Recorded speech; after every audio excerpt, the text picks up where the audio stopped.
What's going on, fight fans? Welcome to another episode of Off the Schneid. It's your boy Cody coming back for another UFC prediction show. I apologize for being a little quiet over the last week, but I had some previous plans and the Calvillo Eye card was a little bit mediocre, so I just didn't do an episode for that card. I apologize, but we're back. We got UFC on ESPN 11, UFC Vegas 3, Blaydes versus Volkov, whatever you want to call it. We're breaking down all the Donnybrooks. Should be a good night of fights, a good chance to make some money, I think.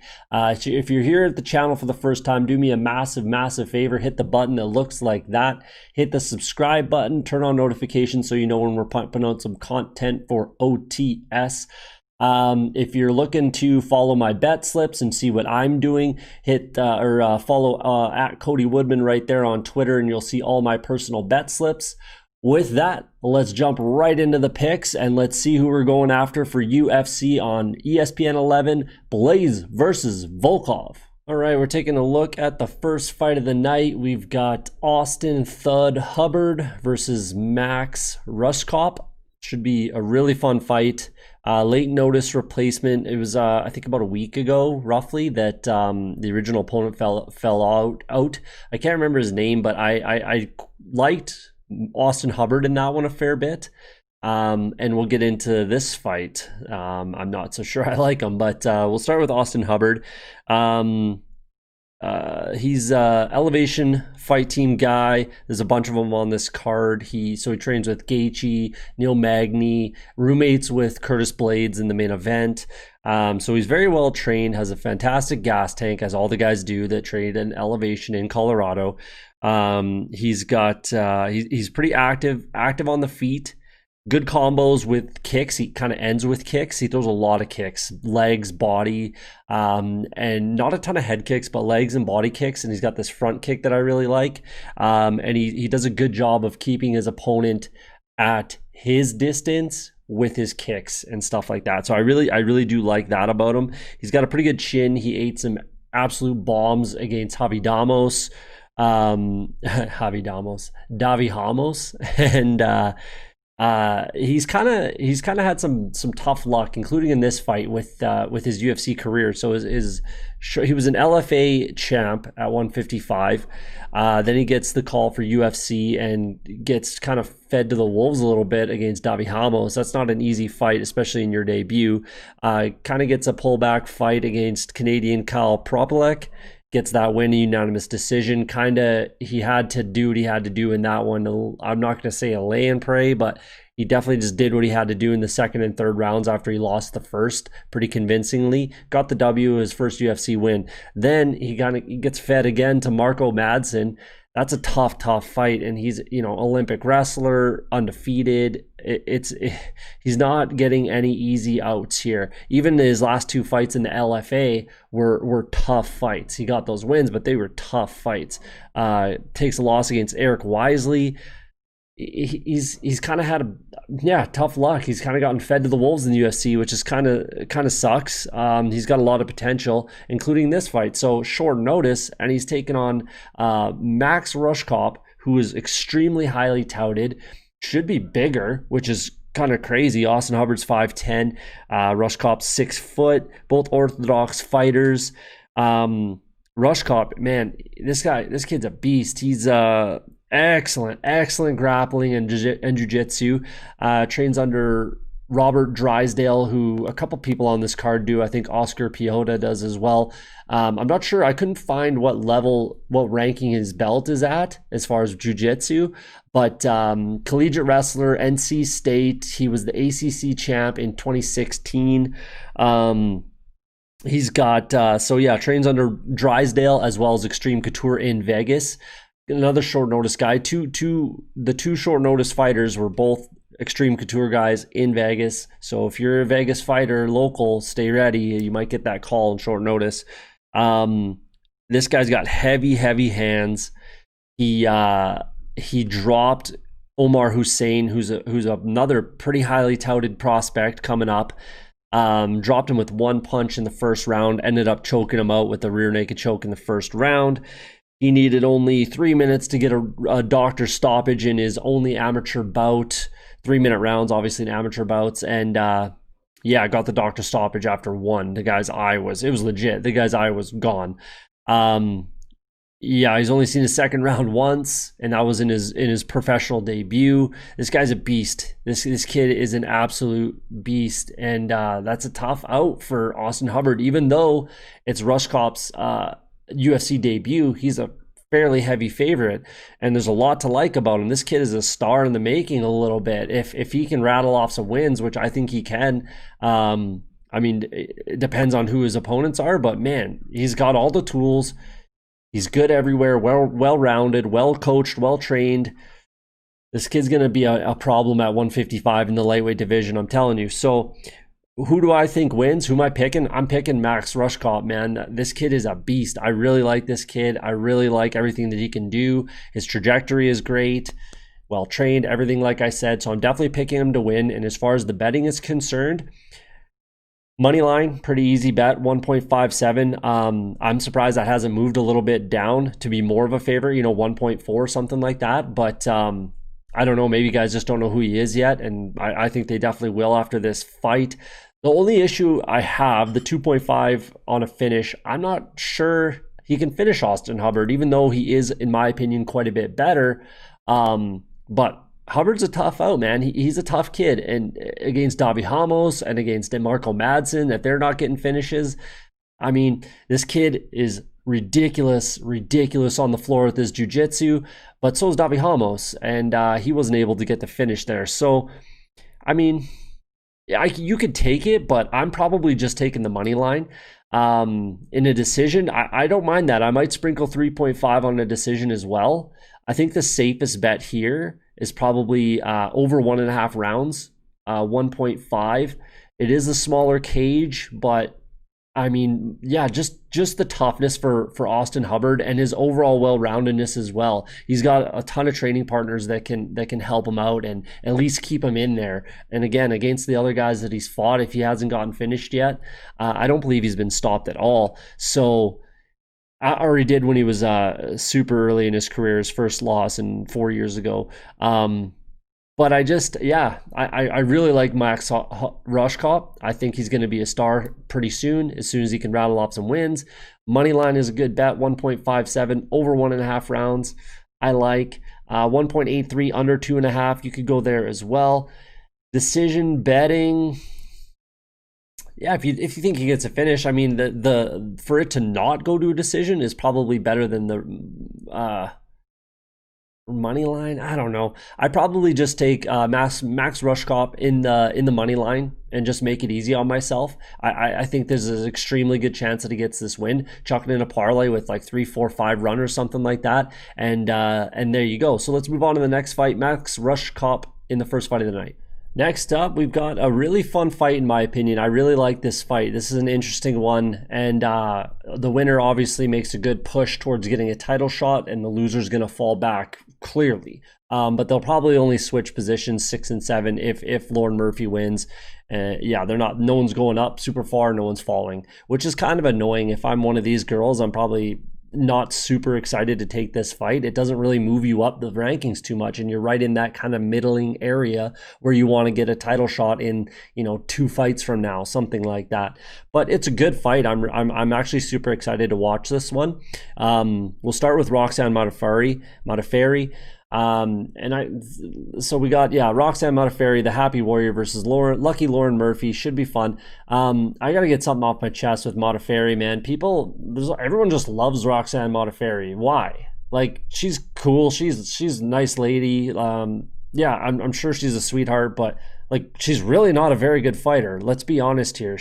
Look at her record, win-loss type of thing. Like, why are people super high on Modafferi like she's some sort of world beater? Or I don't know. I don't understand it. I'm not a big Modafferi fan. I don't not like her, but I'm not like a huge Modafferi supporter, and I don't know why so many people are. If I'm being honest with you, it doesn't really make sense to me. I don't understand it. But we'll start with Roxanne. She's a position over finish type of a grappler. Very good judo. She's an active boxer, active striker. She puts on fairly decent fights, so I guess maybe that's why. She pumps out the jab consistently. She's a solid grappler, like I said. She kind of works her way in with the punches. So she'll kind of plow in with punches, rip underhooks, or just a double leg, power double legs sort of thing, and just kind of muscles the takedown.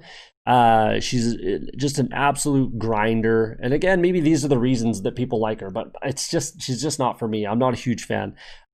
She's got really strong top game when once she does get it down, and there's most of the time she gets it to the ground, let's be honest here. So that's kind of who she is and what she likes to do. In her last few fights, she obviously fought Macy Barber in her last outing, got the win there, but Macy tore ACL in the first 5 seconds of the second round. Modafferi was doing great. She definitely won the first round for sure, and she was doing very, very well in that fight. But then, when Macy Barber tears her ACL 10 seconds into the second round, it's kind of over from there. And Macy actually looked pretty good. I think she even took the third round. It was close, but she's kind of been on this win-loss type of thing. She got somehow a given to title shot against Nico Montano at the end of the Ultimate Fighter show. Gets a win against Barb Honchak, who was a former Invicta champ, loses to Ciara Eubanks. Antonina Shevchenko, she just took her down a bunch and grinded out a split decision. Jennifer Maia takes the loss, and then Macy Barber we just talked about. So again, it's win-loss, win-loss, win-loss, win-loss type of thing. And yeah, she's just been around forever. She's one of the most experienced girls in the UFC, let alone this weight class. She's just been around forever, seen it all. Trains at Syndicate MMA. That's Modafferi. She's solid. She's solid. Like, she will almost always be ranked between 6 and 12 in this weight class. She's not going to make a title run. She is just not going to do it. Like, that's why I'm not huge on her. I'm not super excited to watch. Well, it depends on her opponent, but she's not going to make a title run, and she probably won't lose enough fights to fall out of the rankings. So she's just kind of middling. She's just right there, and I don't know. Maybe those are the reasons people like her. I don't know. I'm just not a huge fan, to be honest with her, with you. So we'll move over to Lauren Murphy, who I really, really like. For a lot of different reasons. I definitely am rooting for her in this fight. She's got a really good story, a really, really good story for a lot of different reasons, and look into it if you want to know what kind of her background is and how she got into fighting and everything like that, and the ups and downs of her life. But she's from Alaska, which is right next door to where I'm from in the Yukon. So I like her. I like Lauren Murphy. There's a lot to like, in my opinion. She just learned and got better and continued to improve. And again, she's another person that kind of got fed to the wolves when she got into the UFC. She was the Invicta. I'm not sure if she was the flyweight or bantamweight champ, but she was a champ in Invicta, and then moved over to the UFC where there was no flyweight division at that time, and she got fed to number 4 Sarah McMahon, who just fought for the title against Rousey right around that time. Just got fed to the number 4. I realized that she was the champ in Invicta, but that's a tough fight, man. Olympic silver medalist Sarah McMahon, and then in their next fight, she fights Liz Carmouche, who has a win over Nunes, isn't it? Liz Carmouche, yeah, had a win over Nunes back in the day, yes. And Valentina Shevchenko, no, that's who it was, Valentina Shevchenko. And then obviously Valentina avenged that in their last fight. But still, like, in that time, she was way above Lauren Murphy. And to be honest, both of those fights, you could make a serious case that Lauren Murphy won those fights. So she's outmatched, outgunned, and arguably wins the fights. So that's pretty awesome to see. Then she gets her first win, beat up Kelly Fasolds pretty bad. She was pretty bloody. It was pretty vicious, and she got her first stoppage there with 5 seconds to spare in the third round. Caitlin Chukagian. Not a lot of girls beat Caitlin Chukagian unless your name's Valentina Shevchenko. And that was 4 years ago, so there might be a rematch on the horizon. We'll see. Beats Barb Honchak as well, and then loses to Ciara Eubanks, TKO Mara Barella, and then gets a real tough, really close, razor-thin split decision against Andrea KGB Lee, which was a good fight. So I really like her. She's starting. You can just see improvement on almost every fight she has. She stays active off her back if she does get taken down, which I expect Modafferi to try to do. She's got a good chin, never been stopped. She's been rocked a few times. The what I like about her, and what I'm starting to see a lot more, is she's adding diversity to her strikes. So she's improving in the diversity of her strikes. She's got a good 1-2, power hands, an extremely good gas tank. What I'd like to see her do is not force the strikes, maybe look to counter a bit more, stay patient with her strikes, and again, look to counter Modafferi, because Modafferi will come at her. She will come at her, and she will pump that jab out there, and she will be active until she goes for the takedown. So if Murphy can kind of time some things, time an uppercut like she did with Barella, or Mara Barella, if she can time that, or just look to counter something like that, I think she can have success in this fight. Roxanne will probably have a little bit of a reach advantage. There's a bit of a difference in height there and a difference in reach. So Modafferi will have about probably a 3-inch roughly reach with the length. And Modafferi does fight a little bit long, so she definitely could keep her on the end of her punches, but Lauren Murphy has a lot more power than Modafferi. That is for sure. Like that is absolutely for sure. 8 of her 12 wins have come by knockout. So she's definitely got the power. Modafferi, I'm sorry, she just does. This is another reason I'm not a big fan. She does not have knockout power. Like, just does not have knockout power. She's got 4 of her 24 wins have come via KO, TKO type of thing. But even against Honchak, those weren't bombs she was landing when the ref stepped in. She just kind of had her locked up, and yeah, she doesn't have power in her hands. I'm sorry, but she doesn't. So I definitely give Lauren Murphy the edge there. As far as I'll start with who I'm picking. I'm picking Lauren Murphy because I'm a bigger fan of hers. I really like what she's doing. I really like her progression. She's closer to potentially getting a title shot than Modafferi, in my opinion. Especially obviously with a win here, she moves to 3 straight wins against, and again, these are some big wins. Andrea Lee and Modafferi, those are some good wins that to get under her belt, and then she gets probably a top 3 opponent, like I said, maybe a rematch with Chukagian, something like that, and she's not far from a title shot. So I'm absolutely rooting for Lauren Murphy, and I'm picking her to win. As far as the betting is concerned, it's tricky, man. This is really tricky. I mean, I would love to go over 1.5 rounds, but 1.18, like, what's the point almost? Even over 2.5. I mean, if you're picking it to go to a decision, you might as well just take the over 2.5 just in case. I mean, Lauren Murphy has had some late stoppages, so you could just go over 2.5 rounds, but 1.3, I mean, it's kind of sketchy. Again, to go the distance, it's kind of scary as well. I don't think I'm going to put too much on this, to be honest with you. I probably will go with, I'll touch Lauren Murphy in the money line. 2-1 on your money in the money line. I think that she probably should be the favorite in this one, if I'm being honest. If you look at Modafferi versus Macy Barber was like a ridiculous 1.18 favorite. A ridiculous favorite over Modafferi. So people made some money on that one, but then it's kind of like the over adjustment almost. So I like Lauren Murphy in this fight 2-1 under my money. I might throw a tiny little sprinkle on a stoppage for Lauren Murphy, just because she has way more power.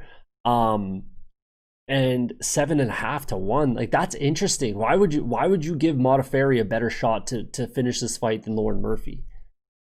I mean, I don't understand why the line makers, the odds makers are giving her a much better shot here. I mean, 9 of her 24 wins have come via stoppage, 15 decisions for Modafferi. So I understand, but then the line doesn't make a lot of sense here to me.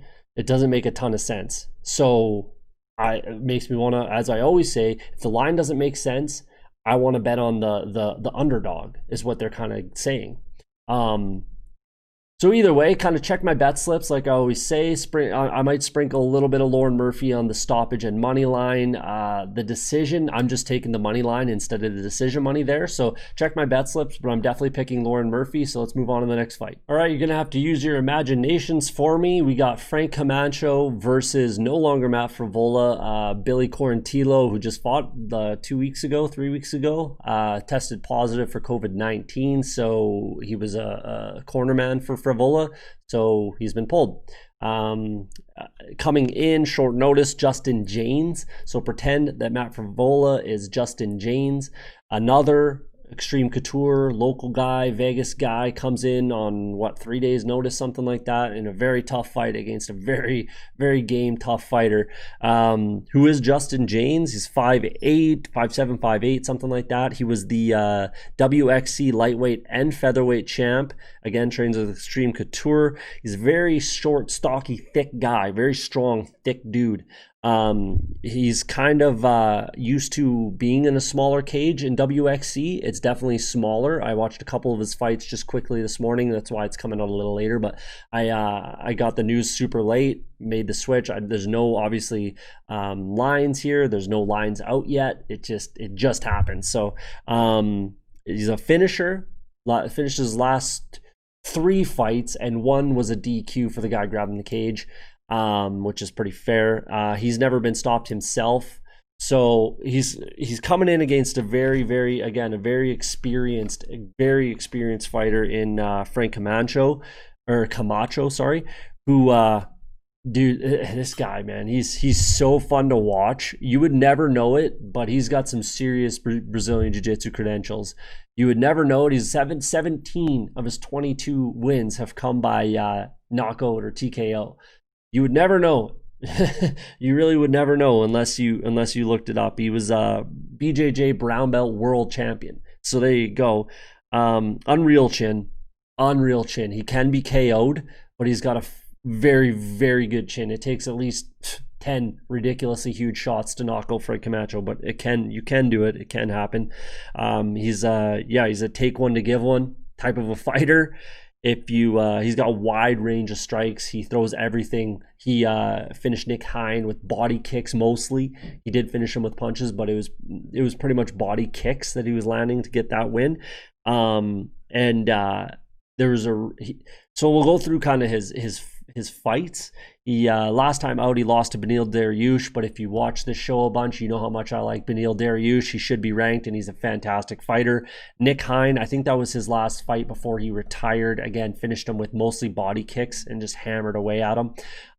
He had a quick bump up to 170. He's always had a bit of an issue making 155 unless he's really on his diet and following again his diet and his training regimen and everything like that. It's tough for him to make 155. He's a big, thick, strong dude, but he can do it, and he does do okay making weight. I think he's only missed weight a couple times, once or twice, but he moved up to 170 to fight Jeff Neal. And again, if you're a fan of the show, Jeff Neal is an absolute beast, especially on the feet. So if you're Frank Camacho and you're standing there with Jeff Neal, it's only a matter of time before he's going to knock you out, which he did. And there was a hilarious moment in that fight where Neal landed a sick flying knee and then a couple punches, and Camacho's still standing there, and he lets out a huge scream, and you can see Jeff Neal's face, and he's just like I don't know, what do I got to hit this guy with, a friggin' sledgehammer?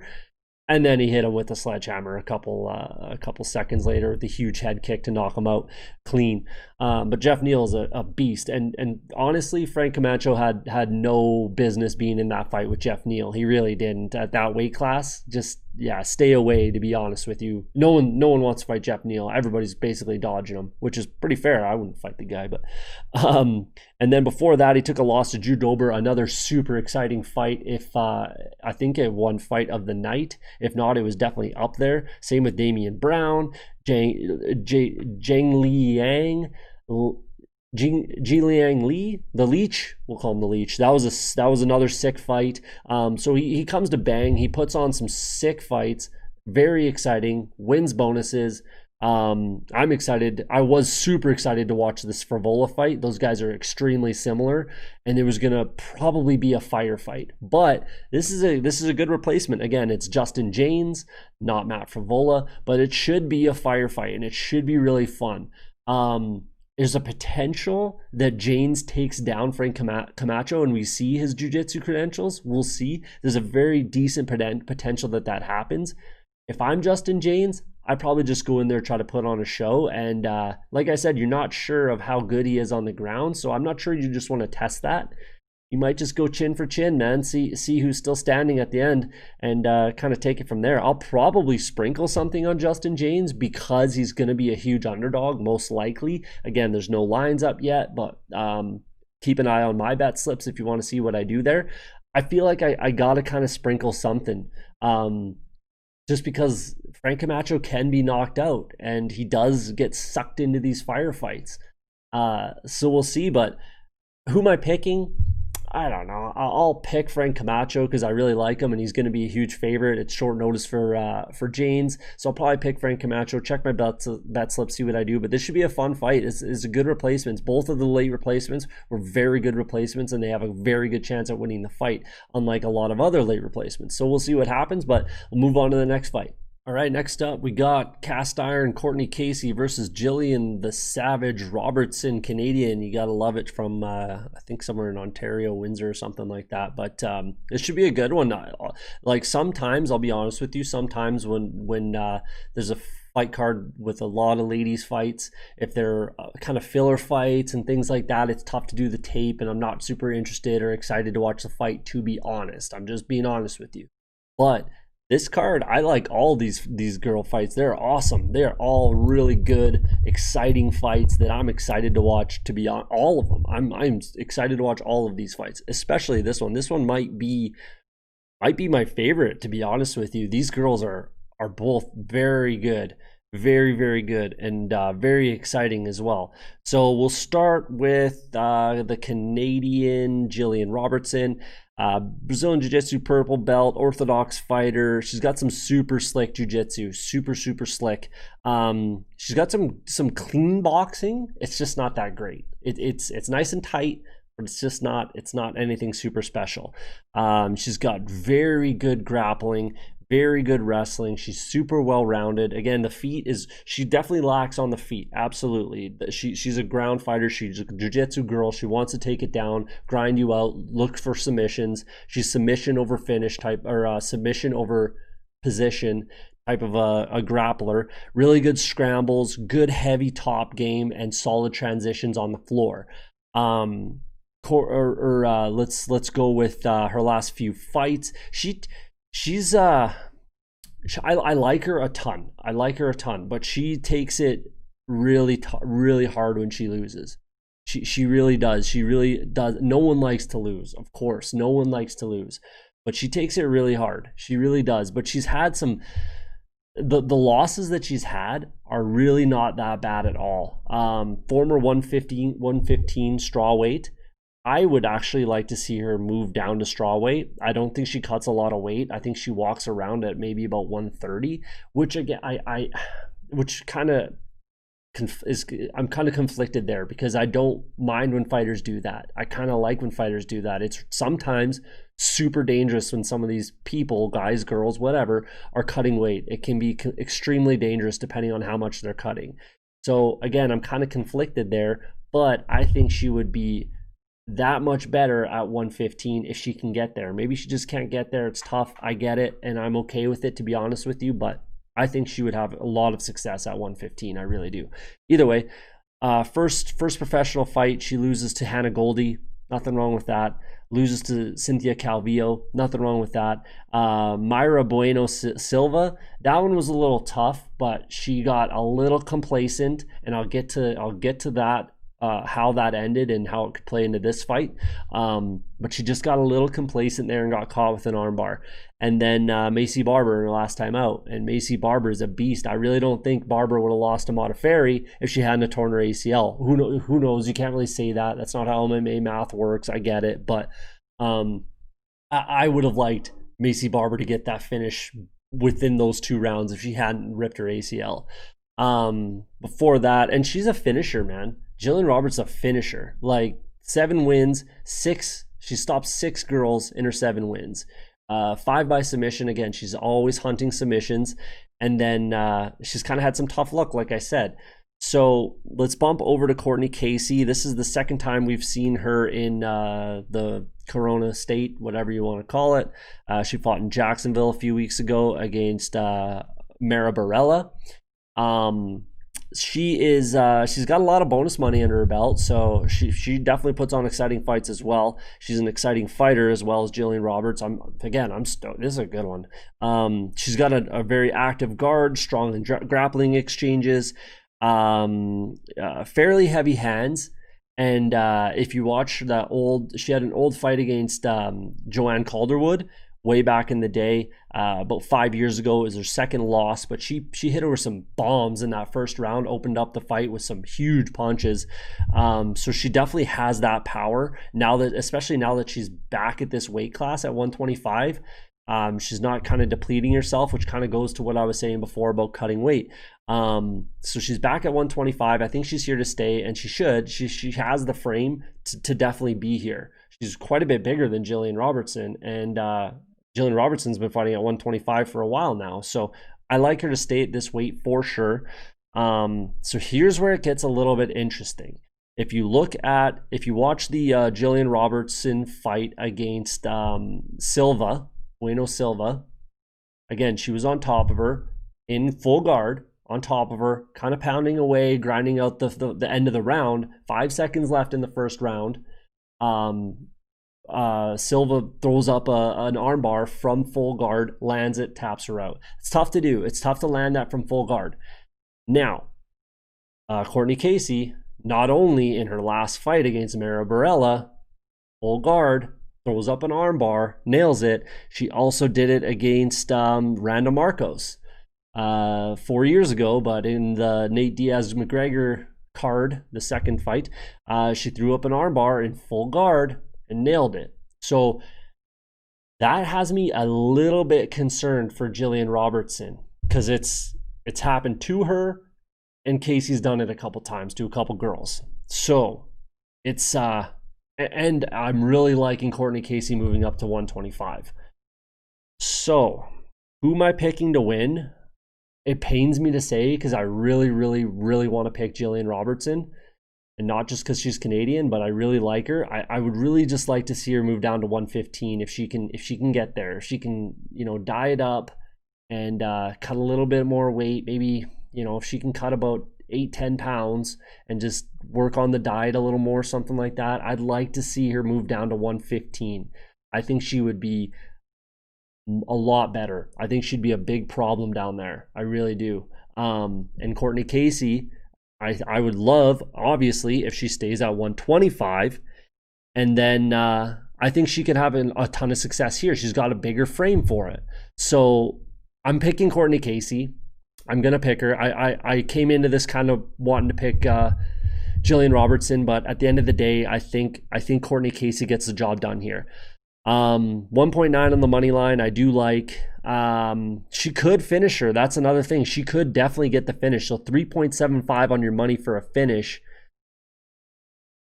I like that. And I might sprinkle it somewhere. Again, she's got the heavier hands, in my opinion. And the grappling and the submission skills is extremely close, in my opinion. It's very close. So as far as routes to victory, I think Courtney Casey has a couple more routes to victory than Jillian Robertson would. The decision money, that's all right. It's 125, which is the kind of the threshold for women's fighters, for where they can start dropping each other and finishing each other. I say it all the time on this channel, like the flyweight men's, even 135 men's, depending on who you are, unless you're like Cody Garbrandt, guys like that, or Marlon Moraes, like there's not a ton of huge knockouts at those weights. They just, in the 115 strawweight division, there's not a ton of knockouts in that division. There's just not. So this is kind of where that threshold is for the women's, is at 125, where they still have a lot of power, where they can put girls away. And Courtney Casey is one of those girls that I think can do that. So more routes to victory. 1.9 is coin flip. They got it as a coin flip, but I just think she's stronger too. She'll be stronger, and the skills are very similar on the ground. So if all things are equal and strength is the deciding factor, I think Courtney Casey, has that kind of edge right there. So I'm going to take Courtney Casey, 1.9 on my money. I might throw it in something. Over 1.5, 1.36. I like that. It's fairly safe. You're getting good value there. You throw it in a parlay with a bunch of runners. You could be really happy with that. Fairly low risk. Decision money, yeah, you could definitely take the 3.4. Check my bet slips, but if you want to play it safe and you are on the same kind of wavelength that I am, I would just go with the coin flip and take 1.9 on your money for Courtney Casey. I really think that's a good number, fairly safe number. And then, yeah, I mean, check my bet slips. If you want to sprinkle something else, absolutely. 1.8 to go to a decision. That's decent money considering the round betting numbers. But yeah, and Jillian Robertson, I mean, I can make a case for her too. If you want to take Jillian Robertson for a stoppage, all the same reasons, almost all the same reasons that I just gave you for Courtney Casey. This is a very good line by the odds makers. It's almost a complete coin flip right there, which is fair, which is totally fair. But yeah, I'm taking Courtney Casey, and that's who I'll likely bet on. 1.9. Check my bet slips. Let's move on. Next up, we've got a middleweight bout. Marc-Andre Barriault power bar versus Oscar Piechota. This is probably going to be for who gets to stay in the UFC. To be honest with you, one of these guys is getting cut after this fight. Whoever loses is getting cut. That's just, it's 3 straight losses for Barriault, and then Oscar Piechota coming back with 3 straight losses. So it's win to stay in. And to be honest with you, if it's a lackluster performance for the winner, if it's just a decision, kind of split decision, grindy type of a fight, they both might get their walking papers. To be honest with you, we'll start with Marc-Andre Barriault, the Canadian. Let's just jump into who he is. He's big dude, big middleweight, could probably easily fight at light heavyweight. Lots of feints, decent boxing, pretty much just a boxer. He's not really throwing a ton of kicks or anything crazy, unpredictable, nothing like that. He's lumbering. He's super predictable, very kind of lumbering, and not the most athletic guy. He's not out there doing any kind of crazy stuff. He's not keeping anybody on their toes. It's hard to see him rock anybody, to be honest with you. He hasn't really, it's just, none of his fights have been very exciting, if I'm being honest with you. It's kind of tough to watch the tape, and I wasn't super excited to watch him fight. So, yeah, there you go. There's Marc-Andre Barriault. I'm really not stoked for this fight, if I'm being honest with you guys. It's not a good one. This might be the worst fight on the card, if I'm being honest with you. Move over to Oscar Piechota. He trains with Robert Drysdale, who a name I brought up before, who's also a very good fighter in his own right. I don't think he fights anymore. Pretty positive he's retired, but he was undefeated and just ridiculous jiu-jitsu. But again, lots of feints, mediocre boxing. He's a fantastic grappler and Brazilian jiu-jitsu artist, and he's a black belt, but it's hard to really find it, to be honest with you. Let's look at Barriault's last opponents. Jun Hyung Park, he took the loss there. Jeez, if you're losing to a guy like that, like, you don't belong in the UFC. I'm sorry. Krzysztof Jotko, split decision, super boring fight. Yeah, Andrew Sanchez, you got to beat one of these guys. If I'm being honest with you, like, you have to beat one of these guys to kind of prove you belong. And he, decision losses in all of them. I just, former champ at TKO. I think he was both the middleweight and light heavyweight and TKO champ. But I mean, and let's be honest here, guys. Like that kind of is. It's really sad for me. It's really sad being Canadian. That's the biggest promotion in Canada right now, TKO, and a 2-division champ, I think, can't even hold his own in the UFC. It just says a lot about the state of Canadian MMA, which is, again, really sad. There's a ton of good fighters here. Don't get me wrong. There's a ton. But the biggest promotion, a 2-division champ, and the biggest promotion in Canada can't even hack in the UFC. It's not awesome. I'm just being honest with you guys here. I'm Canadian. It's not great. I mean, Unified MMA, I really like, and it's here in Alberta. I'd put it pretty close to TKO, and I think there's a lot better fighters in Unified, if I'm being honest with you. If you don't know Unified MMA, check it out. Some real good fighters in it. But either way, so Oscar Piechota, definitely more exciting fights. Like, the unfortunate thing is he's the one getting beat every time. So he's been stopped 3 straight fights. Gerald Meerschaert,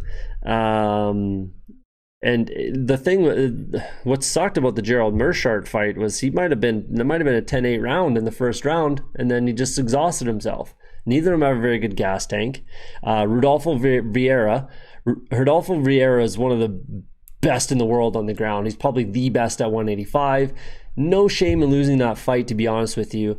And here's the thing about Piechota, which is why I hope he wins. I do. I hope he wins. He's not losing to complete bums. He's not losing to cans. He's losing to guys that would beat all the guys that beat Barriault. That's kind of what I'm getting at here. Like, so the guys that he lost to would also beat Barriault, and they'd beat the guys that beat Barriault. So that's kind of where I'm laying my money here. He knocked out Tim Williams, which is a pretty good win. So I'm really hoping that Oscar Piechota wins this and potentially gets a finish, or at least just has an exciting fight so he can stay in the UFC, because he is the better fighter. He just is. He's more well-rounded.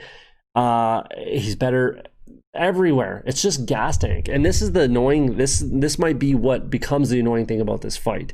Both guys might just look to counter each other, might look in the mirror for 3 rounds, might grind each other out against the cage type of thing. It might just be an extremely boring 3-round fight. Hopefully it's not. Hopefully Piechota goes out there and tries. I mean, his last 4 fights have been stopped. He won 1 of them. He got beat the other 3. But he has way more finishes on his resume. 10 of his 11 wins, and so he's only been in 1 decision. That's kind of, there we go. Like, I'm hoping Oscar Piechota wins this fight, because he can stay in the UFC and at least put on exciting fights. I have no interest in watching Marc-Andre Barriault fight again. I really don't, and I'm sorry to say that, but it's just what it is. That's who I'm picking. I'm picking Oscar Piechota. I hope he wins. Am I going to bet on this? Probably not, man. Probably not. It's way too just scary. Like, I don't want to be sitting there at the end of 3 rounds waiting for a decision and have money on one of these guys. I don't want to be there. I really don't. And if I was putting money, it'd be on Oscar Piechota. So I really don't want to be in that position. Over 1.5 rounds. That 1.5 over 1.5 rounds, I'll probably sprinkle that, to be honest with you. I don't really see either of these guys going out there and just ripping the other dude's head off and closing the show that quick. I mean, a smaller cage might play a factor, but to be honest, I'm probably not touching this too much. If I did, I would just take Oscar Piechota money line 1.8, maybe decision 4.5 if I was like getting desperate or something like that, but I really doubt it, man. It's just too nerve-wracking. The over 1.5 rounds, though, I do like that. Even though Piechota's been in some exciting fights where he has been stopped, those were over 1.5 rounds, so 2 of the 3. So I'll take it. 1 decision in the UFC as well for Piechota, the only one that he's been to. So over 1.5 rounds, I'm picking Oscar Piechota. Hopefully it's quicker than 3 rounds, and hopefully it's not a bore fest, but we'll see what happens on Saturday. So let's move on to the next fight.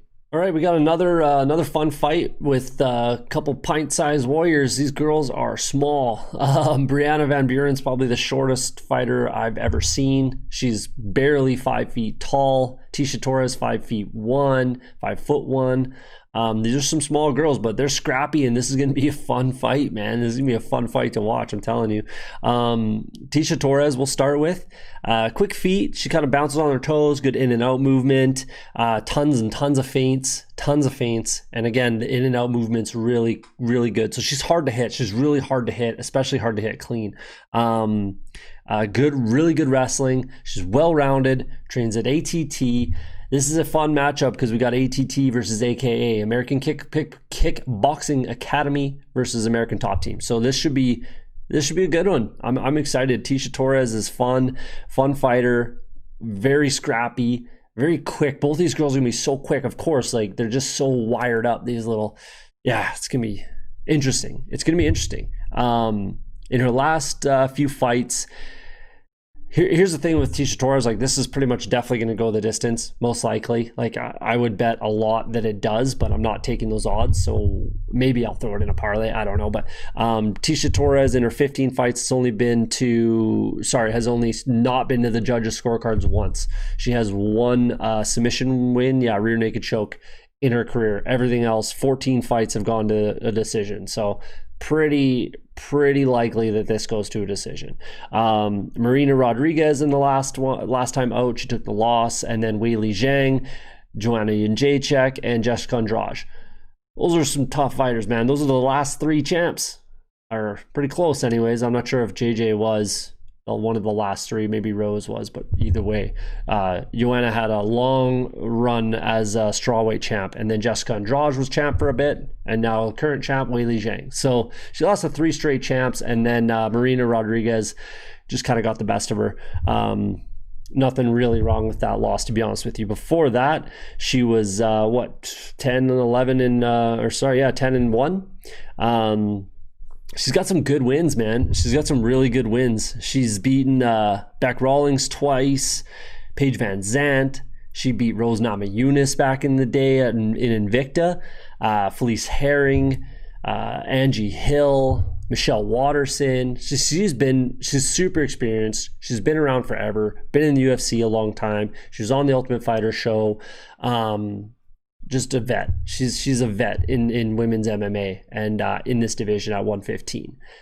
On the flip side, we got the Bull, Brianna Van Buren. She's younger, should be stronger in my opinion. Just because she's a little smaller, but she's thick. She's a strong girl.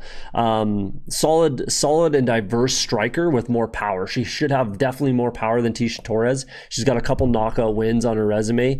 5 of her 9 wins have come by stoppage, which is encouraging.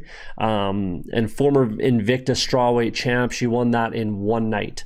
So 3 fights in one night. They were like 1 or 2 round fights or something like that. It was definitely a different kind of structure. So she's got a little less experience than her record shows, and way less experience than Piechota Torres, to be honest.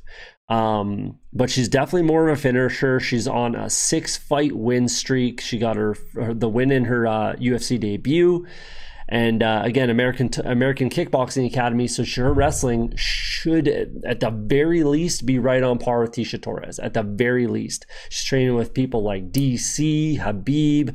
I mean, the teams are very close. But if I was going to give a bit of a nod in the wrestling, I would go with AKA over ATT. Sue me. So who wins this fight? I like Brianna Van Buren to win this. I mean, the thing with women's MMA is Piechota Torres isn't going anywhere. She's not gonna get bounced out of the UFC with a 5th straight loss. She's still gonna be a fighter and a dangerous one and a capable one. You know, she's still ranked 11th, and she's 4 straight losses. You know, that's a kind of a slap in the face to Angie Hill. You know, but either way, she's losing to champs, I guess. So there you go. But yeah, I'm going with Brianna Van Buren, and then she enters the rankings, and she's going to start making a push towards getting a title shot potentially. It should be. It's hard to say where this fight's going to take place, to be honest with you. Both can do both, you know, and it's pretty rare that they fight someone that's the same size. Eat both of them, you know. Most of the time they're fighting girls that are 5'3", 5'5", 5'6", maybe. Probably not 5'6", but 5'3" and 5'5", right around there. So they're always fighting taller, longer girls. Believe it or not, Brianna has a bit of a reach advantage here. She's the more diverse striker, in my opinion, and might be the better wrestler. There's just more routes to victory for Van Buren, in my opinion. So I'm going to take Brianna here.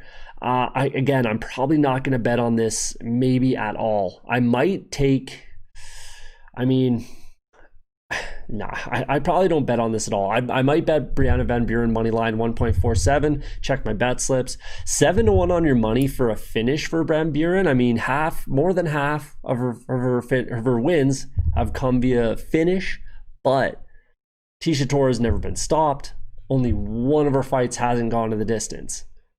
So that's extremely risky. More risky than, the Modafferi fight and Lauren Murphy, Courtney Casey, and another fighter later on. It's more risky to take Van Buren here for a finish than any of those girls. 1.72 for a decision. Why? Just take the money line, just in case. But either way, there's not a ton of value here, and it's still sketchy. It's still risky with that limited value, which is why I probably will avoid it for the most part. Again, check my bet slips. I might sprinkle a little something on Brianna Van Buren, the 1.47. So there you go. That's who I'm picking to win. So let's move on to the next fight. All right, next up, we've got the main event of the prelims. We got the Carpenter Clay Guida versus King Bobby Green. A couple very experienced veterans. This should be fun. Should be a good one. We'll start with Bobby Green. He's an interesting guy to me. He had a good run there for a lot of years. Beat a guy I really like, Josh Thompson, Pat Healy, James Krause, Jacob Volkman, James Terry. He's got some good wins on his resume. Darren Cruikshank, Crazy Horse, Charles Bennett. So he's got some good wins on his resume for sure. But he's obviously kind of fallen on, I don't want to say hard times, but he hasn't had a win since 2014. He had one win against Eric Koch. One win since 2014. He carries his hands pretty low.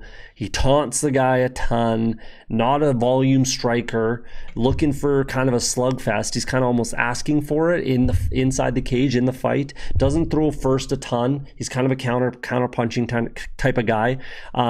Decent wrestling, and he's strong. He's a strong dude. He's got 6 split decisions on his record. Doesn't do a ton to win decisions. If you look through, recently, especially since basically 2013, he's had one fight not go the distance, but that was a KO loss to Dustin Poirier, which again, there's nothing wrong with that. But if you look at his last few fights, we'll look at his last 7 fights since 2014. Took his first loss in 8? I think he had 8 straight wins, and then takes a loss to Edson Barbosa. Nothing wrong with that. Edson Barbosa's really good fighter, and this was at 155 for Barbosa. Then he fights Dustin Poirier, gets knocked out. Then he fights Rashid Magomedov to split decision loss. Then he fights Lando Venata. That was a great fight. If you want to watch a fun fight, that was someone else with Lando Venata. But still, split draw against Lando Venata. And then he gets the decision win against Eric Koch. Jakar Close gets a close decision win. And Francisco Trinaldo, again, another soup. I actually thought that Bobby Green won that Trinaldo fight. But it really could have gone either way. And that's the thing with Bobby Green. So I'm going to get into what I don't like about Bobby Green and why, I'll get to it. But he's in there and he's taunting the guy, he's everything is, he's brushing it off, doesn't hurt. He's shaking everything off, but he's not taking the fight to the guy. You know what I mean? So it's like you're challenging the other guy, you're challenging your opponent to bring the fight to you, but you're not taking it to him. That doesn't make any sense to me. I have all the respect in the world for fighters, any athlete in any sport. If you talk trash, if you're a trash talker, you better back it up, man. That's why Conor McGregor got to where he was. That's why, I became a Bengals fan, because Ocho Cinco, the things he would do to cornerbacks, he would tell guys his routes, all these kinds of things, and he'd back it up. If you're going to talk trash, back it up. And then I'm a huge fan of you, So I don't like that he taunts, he does all this taunting, but he's not taking the fight to the guy. He's not out there throwing a million punches, pop, pop, pop with the jab. He's just not doing anything, you know? Besides, he does move forward. He's always kind of moving forward, but he's not throwing a lot of strikes. And he's doing a lot of taunting for a guy that's not bringing the fight to his opponent. You know, it doesn't make sense to me. So I don't really love that. You know, I'd like to see him be first and put a lot of pressure on the guy, on his opponent, on Clay Guida. I'd like to see him be first, pump out that jab. He's taller, longer, you know, pump it out, keep touching him up, maybe wrestle a little bit, but don't like, you know, he kind of acts like nobody's bringing the fight to him. Even against Edson Barbosa, he was like, you know, Edson Barbosa was kicking the crap out of him. Not like literally, but he was literally, he was just kicking him a ton, you know, and moving around, sticking and moving type of thing. Mark Henry trained guy, obviously. That's kind of how a lot of his fighters are, which is fine. There's nothing wrong with that. It doesn't make it not exciting. So Bobby Green it just doesn't make a ton of sense to me. We'll move over to Clay Guida.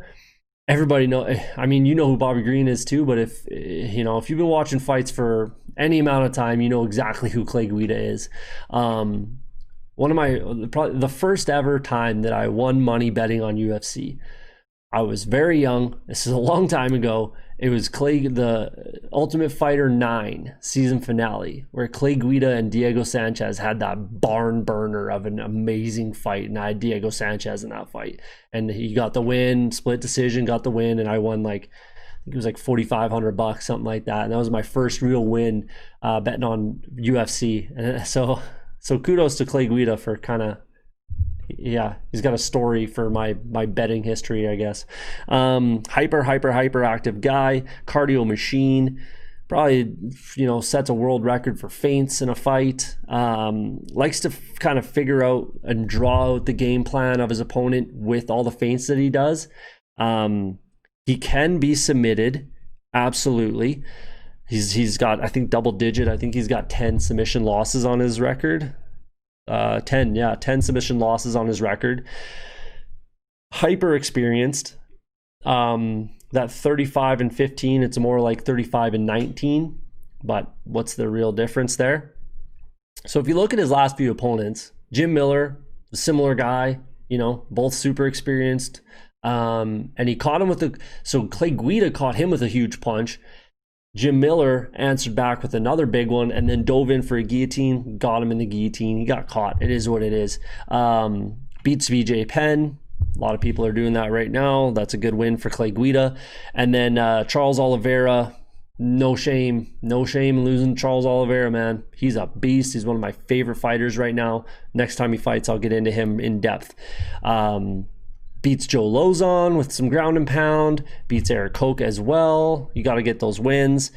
So I'll skip one and I'll move to Thiago Tavares. That was 5 years ago, Thiago Tavares, and he guillotined him as well very quickly in the first round. Ain't no shame in that. So Thiago Tavares, Charles Oliveira got caught against Jim Miller. Thiago Tavares and Charles Oliveira losing by submission to them, not a huge, not a big deal. Jim Miller, not the end of the world. I kind of thought that he would get that win, Clay Guida, but he got caught with a punch and then Jim Miller just sunk in that guillotine quick. The Brian Ortega fight's the interesting one. You could definitely say that Brian Ortega had to finish that fight in the third round. I actually had it scored that Clay Guida won the first 2 rounds, and he was definitely in there for the third round for sure, and then got caught and knocked out. But 20 seconds left in the third round. You could say that Brian Ortega definitely needed to get that finish, and he did, which was awesome. But Brian Ortega, I'm a huge fan of Brian Ortega, and Clay Guida was well on his way to getting a win there. In my opinion, this is an opportunity to make some money. 3-1 on your money for Clay Guida. I think he can just outwork Bobby Green like he does everybody else. Bobby Green, 1 win in 6 years. And like I said, if let's say he gets that win against Ortega, man, number one, his career might be a little bit different right now. But he's mixing in some wins here. He's not losing, 7 straight or whatever, He's not losing a bunch of fights in a row. He's still got some gas in the tank. He's a cardio freak. He's going to put it on him. He's going to be going after him nonstop, likes to wrestle a bunch. So I could just see Clay Guida outworking Bobby Green. And for 3-1 on my money, you bet your butt I'm taking that. Like, you betcha. You betcha I'm going to take that. So check my bet slips, because I'll definitely be taking 3-1 on my money for Clay Guida. I'll throw it in a parlay somewhere. 8-1 for a finish. I mean, he's got 20 finishes of his 35 wins. I just don't see it. Bobby Green is very, very tough, and he's very experienced, and it's tough to get him out of there. So I am actually looking at the decision money. I'm not sure if I'll take that extra point. I probably will. I'll probably take 4-1 somewhere as well, and I'll take 3-1 on the money line also. Those are the numbers, man. This is a good opportunity to make some money, in my opinion. Unless you just like that's the line is just how is Bobby Green that much of a favorite?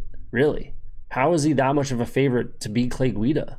I mean, it's not like he's extremely more experienced, technically better, there's really nothing that screams Bobby Green's going to go out there and just destroy Clay Guida. So, if this is where you find some value, if you think it's a lot closer of a fight and you have a huge underdog, bet the underdog, which is what I'm going to do. So I'm picking him to win too. I think he grinds him out, takes him down, lands more punches, just more volume, more active. Classic Clay Guida versus classic Bobby Green. And if you put those two fighters in a vacuum, obviously we don't fight in a vacuum, but if you put those two fighters in a vacuum, Clay Guida wins most of the time, in my opinion. So that's why I'm picking him. 3-1 on my money, 4-1 on my money for decision. Absolutely. Check my bet slips. Clay Guida beats Bobby Green. All right, next up, we got the first fight on the main card. We got the super duper experienced record holder for UFC. He's got a couple of UFC records, Jim Miller, and then the Predator, Roosevelt Roberts. This should be good. And so if you're looking at the lines, again, just the money line, the previous fight had the same lines. And who's more likely to win, Roosevelt Roberts or Bobby Green? You bet I'm picking Roosevelt Roberts over Bobby Green. So that's why it's weird. So go back and watch that one if you didn't, but either way. So let's start with Jim Miller. Again, he's one of those guys that if you've watched fighting for any amount of time, you know exactly who Jim Miller is. He's been around forever. He's fought pretty much everybody. Still getting wins. He's kind of like a gatekeeper type of guy, but not even for the top 15, but just a gatekeeper in general. Like if you can get by Jim Miller, then Roosevelt Roberts absolutely can get by Jim Miller. But if you can get by him, then you kind of like belong in the UFC, and you can get more fights. If you're losing to him, it's probably you probably don't belong in the UFC, if I'm being honest with you. So yeah, a guy like Jason Gonzalez, Alex White, they might not belong in the UFC. It's just how she goes. But so yeah, Jim Miller, quick jab, lefty, southpaw. He's got a quick jab, black belt in Brazilian Jiu-Jitsu. He's got a good one too, and surprisingly heavy hands. Like you'd be shocked at how heavy his hands are. He can drop guys. He's got a good left hand. Drop Clay Guida with it, like I talked about earlier.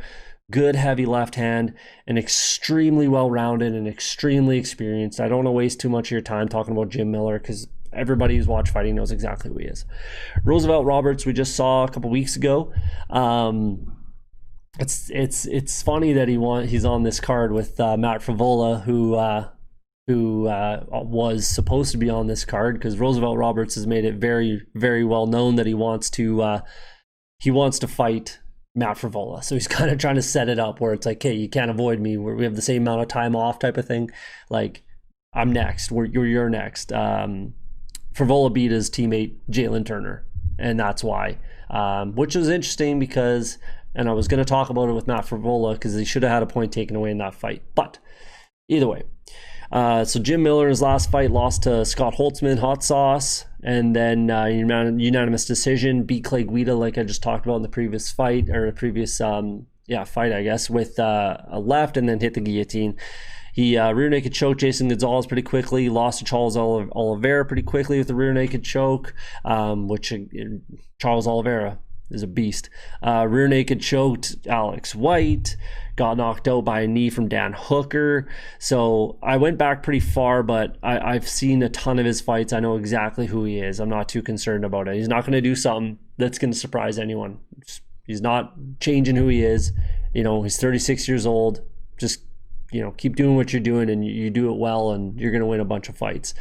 Roosevelt Roberts is the second time we've seen him fight since the pandemic. He fought Brock Weaver a couple weeks ago, got the win, rear naked choke. I'll just go through them actually first. Quick hands, good snapping jab with really good kicks as well. He's super well-rounded and has a surprisingly heavy top game once it hits the ground because he is kind of a long, lanky, lean type of guy. So it's surprising how heavy he's able to be on the ground. He stays busy on the mat with really good jiu-jitsu, and he's always throwing up submission attempts. So here's where I think there's some decent potential for how this fight goes and how it finishes. I could very much see either Roberts hitting him with a big punch, or either way, either he hit him with a punch or he just does it. Jim Miller shoots in for kind of a takedown, and Roberts locks up a guillotine. He's got a bunch, 5 total guillotine chokes. As an amateur and a pro, and I could definitely see that being how this goes. Either he rocks him with a punch, Jim Miller shoots in, or Jim Miller just shoots in and Roosevelt catches him with a guillotine. I could definitely see that going this way, and then gets the submission victory. He could knock him out for sure. He doesn't have too many KOs on his resume, and they were fairly early in his career. He's still super young guy, 26 years old, and still young in his career either way. But and you could say he's definitely developing more power now then. He's definitely got a reach advantage. The 2 inches there will be more so with the length, 4 inches of height. 4 inches? More. 6 inches of height differential there. So he will definitely be a lot longer. If he wants to snap out that jab, he's going to just pop it all day. And that's kind of why I see Jim Miller shooting. He's going to pop him with the jab, frustrate him, maybe bust up his face a little bit. Jim Miller will shoot in, guillotine. I could definitely see it happening that way. Who am I picking? Roosevelt Roberts, absolutely. This would be a disaster for him if he lost this fight. And again, it would kind of be a disaster for the UFC as well. I think Roosevelt Roberts could make a run. Maybe not at like a title anytime soon. He's definitely got to get into the top 15 first. But if he gets this win, he should get a top 15 opponent. 1.4 on the money line. Yeah, man. Throw it in a parlay. Absolutely. That's decent money. For the finish, again, it's tough because Jim Miller has, seen it all. So it's tough to just catch him. But like I said, he could get that guillotine. Do I want to bet that? I probably will. It's a full point on my money, so I probably will. I'll probably take a submission. I might round bet this and go second round probably. I might round bet this one. It's pretty rare that I round bet. But if I see some value, I might just do it. So I'll take a look at it, check my bet slips. For the decision, I'd rather not. I'd rather not take the decision 2.87. If it was in the 3s, yeah, 3.25, 3 even maybe. But I think there's a decent chance that he stops, more of a chance that he stops Jim Miller. So I would take the submission, the finish money over the decision money personally. And money line is a fairly easy bet if you ask me. Round betting, I probably avoid it. Unless you see a super quick finish under 1.5, which isn't crazy, a minute into the second round, end of the first, it's not crazy. I might not take that risk, to be honest with you. Under 2.5, 1.9 on your money, not bad there. It depends on how you feel about it too. This for me might not be one that I round bet. There are a bunch on this card that I like the round betting. The over 1.5 is where I've been looking at. This one I wouldn't particularly. And then again, to go to the distance, those are good lines. The odds makers did good with the round betting and the to go the distance on this one. It's scary either way. So if you want to be safe and you want to just take Roosevelt Roberts with the money line, go ahead. Submission finish money is good too. Check my bet slips, but I'm definitely picking Roosevelt Roberts. Let's move on to the next fight of the main card. All right, next up we got a very, very fun fight at welterweight. I really like this. I kind of don't, because I really like both of these fighters, and I don't really want them to fight each other, to be honest with you. I don't want to see a loser kind of thing. But we got Belal Muhammad, remember the name, and Lyman the Cyborg Good. This should be good, man. Should be really good. It's just, again, I don't want to see one of these guys lose. I want to see both of them, fight guys that I don't like and, beat them up. But it is what it is. We'll start with Lyman Good. He tested positive for COVID not that long ago, so he's the first fighter who has tested positive for COVID-19 to fight. So take that for what it's worth, I guess. He was the first ever Bellator welterweight champ. Huge guy. Huge welterweight. Used to fight at middleweight, and he's a big dude. Look at the picture. Jacked. Cyborg. His name, yeah. Likes to move forward. Constantly moves forward. Really good chin. Solid boxing with good kicks, especially to the legs. He's aggressive, well-rounded, very experienced. They're both quite experienced, but I might give the edge to Lyman Good there. Big-time powers in his hands, big time, and a really crisp, clean jab. 11 of his 21 wins have come via knockout, which is no secret. That's what he's all about. He's got 3 submissions as well. Tiger Schulman, trained guy. He's a sensei. He's a trainer, coach, teacher, whatever you want to call it. He's a black belt in Tiger Schulman MMA, whatever. I don't know. Yeah, it's a good gym. Like, Tiger Schulman's a very good gym. So there you go. The problem that Lyman Good has had a little bit is he struggles with his confidence, which is crazy. Look at the guy, and look at his record. He, 21-5, and he's not losing to bums. So I don't know why he struggles with confidence, but he does. He has a hard time with. You've seen it. I've seen it in his corner a couple times where he said against Eli Zaleski Santos. He said he was like, "I'm scared of getting knocked out," which is pretty fair. That guy's a beast, but and it's been talked about. He kind of struggles with confidence, which is crazy. I don't understand why he would, but he does. So if you're struggling with confidence and you're unsure of yourself, Belal Muhammad will get the better of you. He's a very good fighter. So in his last fight, Lyman Good beat up Chance Rencounter pretty bad. He was all over him, and Chance just could not get him down, which is tough because he's very, very strong and he's well-rounded. So it's tough to do. Before that, Damian Maia choked him up standing, which I didn't really love. Like, you could just dump him straight on his head. Like, if you're caught in a submission, if you know the rules, if someone's getting you in a submission, look at Rose Namajunas, Jessica Andrade. If someone's getting you in a submission, you can dump them on their head. You can crown them. It's part of the rules. And he could have done that to Damian Maia.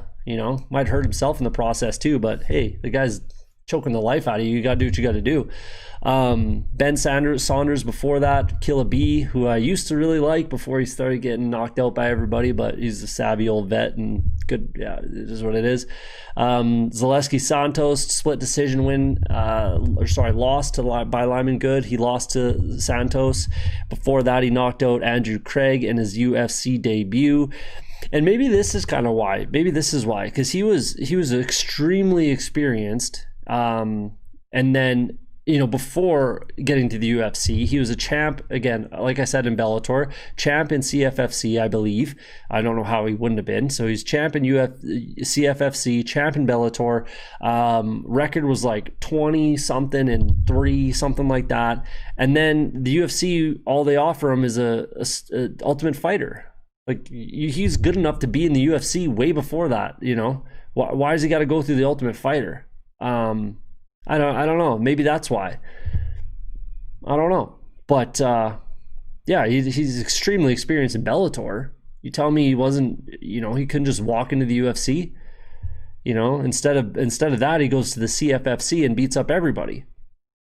So I don't know. It's weird, but I really like Lyman Good. I really do.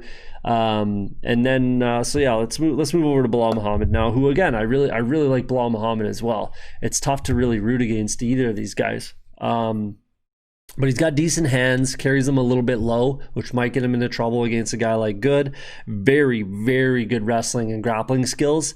He can get caught reaching a little bit, which again might get him into trouble in this fight because Good does have the height and reach advantage. And if he's reaching or leaving his hands low, Lyman Good will knock your block off. Absolutely. Great gas tank, probably one of the better ones in the division. He tries to just kind of wear his opponent down early so he can capitalize on it late. He's won a bunch of decisions, but then a couple of his victories have come late in the fight, third round type of thing. And for a guy that has tons of decisions, 11 of his 16 wins have come by decision.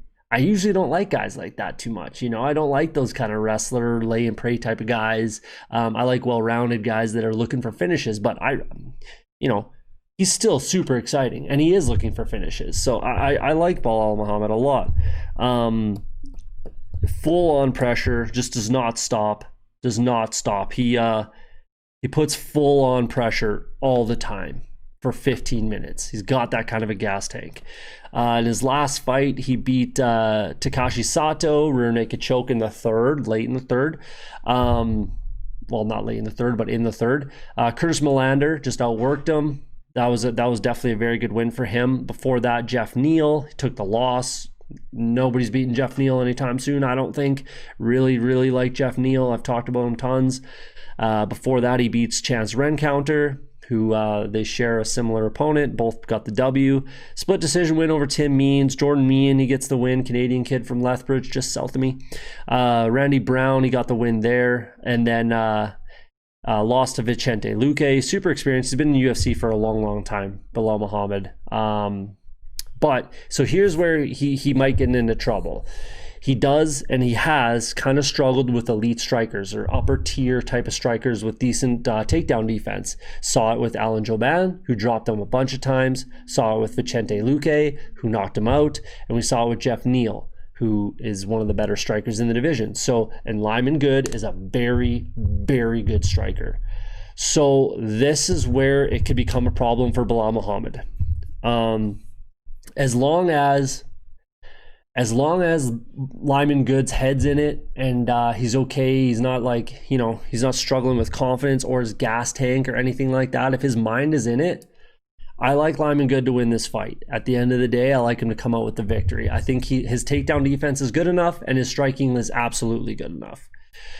So I'm going to pick Lyman Good begrudgingly. Again, I really like Belal Muhammad. I wish they weren't fighting each other, but I'm going to pick Lyman Good to get the win. I don't know if I bet on this though. Again, it's another one of those fights that are kind of scary. If I do Lyman Good, I probably bet on the money line, 2.1 on your money. They have him as the underdog. I think this should be a straight flip, a straight pick 'em. He's definitely the more, I like how they kind of have how they set the line here. He's definitely more likely to get the stoppage, and Belal Muhammad's definitely more likely to get the decision win. If this goes to a decision, I would like Belal Muhammad to win the fight.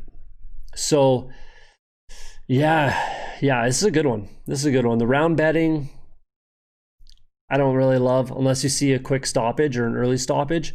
Belal Muhammad's tough, man. He's tough to knock out. He's only been stopped once, and that was by Vicente Luque. Can Lyman Good hit as hard as Vicente Luque? Absolutely. He could knock him out for sure. If Alan Jouban is dropping him a bunch of times, Lyman Good hits flush once. Yeah, he'll put your lights out, man. He'll put anybody's lights out in this division. But Belal Muhammad could absolutely just grind him. He could just wrestle him, grind him, put him up against the cage, work the takedowns, grind out a decision. I don't particularly think he stops him unless he taps him out, which is very possible. 5.5, if you're looking to hedge and you're looking to get a little froggy, yeah, you could go with 5.5 on your money to for a stoppage for Belal Muhammad in a rear naked choke type of thing. Gets him up against the cage, grinds out some underhooks, dumps him, gets the back, rear naked choke. I could definitely see that happening for Belal Muhammad. Will I bet that? Doubtful. Check my bet slips, but it's pretty doubtful. Yeah, I probably just enjoy this fight, if I'm being honest with you, because I do like both guys and I don't particularly want to root against either one. But also, it's a sketchy fight. It could go either way. It should be more of a coin flip if you ask me. But either way, I have to pick somebody, so I'll pick Lyman Good. I gave you a lot to chew on there. If you want to take either one, there's definitely, I can say there's definitely, both guys have a few routes to victory. But this should just be an exciting fight, and I'm going to go ahead and pick Lyman Good. Let's move on. All right, next up, we got another really fun fight, in my opinion. Raquel Pennington versus Marion, the Belizean bruiser Reneau. It's a good fighter. This is a good fight. Again, all of these ladies' fights are fantastic on this card, I think, and I'm pretty excited to watch all of them. I'm really interested in this one. So let's start with Rocky Pennington. A bit of a low volume striker, kind of a counter puncher, but decent. She does have good boxing. She's got some heavy hands as well. She's kind of a slow starter a little bit. It's hard for her to come back in fights a little bit when she gets behind. She did a good job against Irene Aldana in that one. But I could make an argument that it was too little too late in that one. She got the split decision win. But you could definitely, obviously, split decision. It's very, very close. It could have gone either way. So she got that win, but she could easily have 4 straight losses right now. Since she fought for the title, she's kind of fallen off. And I don't know, like in that title fight, it was they should have thrown in the towel, to be honest with you. Nunes was just wrecking her. But so let's go through her. She's been around forever, this girl. She's been around forever, fought everybody, has some wins, has some losses, almost 500 fighter, but she's fought almost the best, throughout her entire career. So, it's tough to really get on her for that. Last time out, lost to Holly Holm in one of the most boring fights you'll watch. She just grinded her out. I don't know why Holm didn't think she could, beat her up on the feet. But either way, got the win against Irene Aldana. Again, I can make a case that Aldana won that fight. Lost to Jermaine Durandamy, and that got Durandamy the title fight, I believe. And then before that, she challenged for the title against Amanda Nunes. And again, like I said, they probably should have thrown in the towel on that one before the 5th round. It was over. It was just she took a fair beating in that one, and yeah, it was over. She wasn't coming back in that fight. But before that, she rattled off 4 straight wins. Misha Tate, Elizabeth Phillips, Betch Correa, and Jessica Andrade. Yeah, believe it or not, Jessica Andrade used to fight at 135, which is, she's 5'2", I think. And now she's at strawweight. Like, that's pretty crazy. But she's a big girl, thick girl, strong. But either way. And then Holly Holm, another loss to Holly Holm. Ashley Evans Smith, Jessica Andrade again, Roxanne Modafferi, Kat Zingano, all these girls. She's fought everybody. Tanya Evinger, JJ Aldridge. She's fought literally everybody, and she's super, super experienced.